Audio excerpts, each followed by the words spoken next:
Hello everyone, কী অবস্থা সবার? কেমন আছেন সবাই? আশা করছি সবাই ভালো আছেন।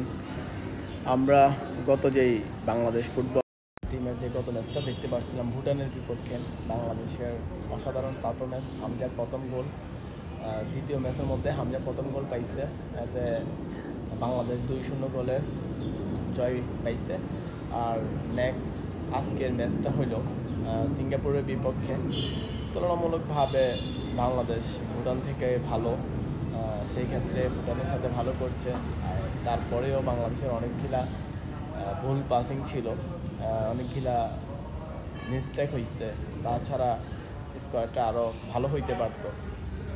সব কিছু বাদ দিয়া ফাহমিদুল হামজাদেরকে নিয়ে মোরসালিন, জামাল ভুঁইয়া, তাদেরকে নিয়ে সিঙ্গাপুরের বিপক্ষে কি করতে পারে আজকে, এটাই দেখার বিষয়। লাস্ট ইন্ডিয়ার পরে আজকের ম্যাচটাই হলো বাংলাদেশের জন্য একটা গুরুত্বপূর্ণ ম্যাচ। আর সিঙ্গাপুরের সাথে যদি বাংলাদেশ ভালো কিছু করতে পারে তাহলে আমরা বুঝতে পারবো যে বাংলাদেশ ফুটবল টিমটা মোটামুটিভাবে সামনের দিকে এগিয়ে যাচ্ছে। আর যে হাবের কাবরেরা, এক্স্যাক্টলি নামটা ভালো করে বলতে পারছি না, অর্জনে শোনা হয় না তার জন্য, যে কোচটা আছে বাংলাদেশের, সেই যেভাবে টিমটাকে নিয়ে এগিয়ে যাচ্ছে, এখন সিঙ্গাপুরের বিপক্ষে যদি ভালো কিছু না করে তাহলে ওনাকে দেখার বিষয়। আর উনি কয়েকটা ট্রেনিং স্টেশন শেষ কইরা যাদেরকে নিয়ে আসছে তাদের পারফরমেন্সও দেখলাম, আর হামজাদেরও পারফরমেন্স দেখলাম। সেই জায়গা থেকে যে তার কথাবার্তা যেভাবে বলতেছে যে ট্রেনিং করাইলেই ভালো কিছু করতে পারবে, ব্যাপারটা এরকম না। বাইরে থেকে যে প্লেয়ারটা আসতেছে দেখা যাচ্ছে মোটামুটিভাবে তারা অনেক ভালো করতেছে। তার মধ্যে ফাহমিদুলের অসাধারণ পারফরমেন্স ছিল। তার আগে ফাহমিদুলকে না আনার কারণ বলতে পারে নাই।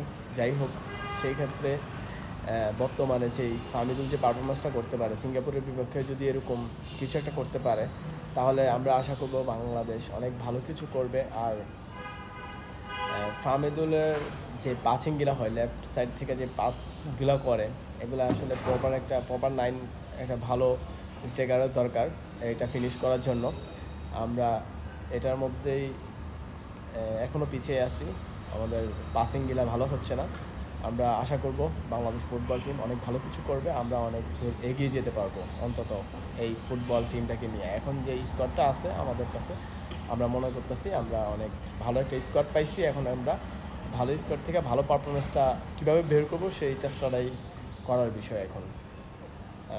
ফুটবল টিম তোমরা উঠতে থাকো, আমরা আছি তোমাদের সাপোর্টে।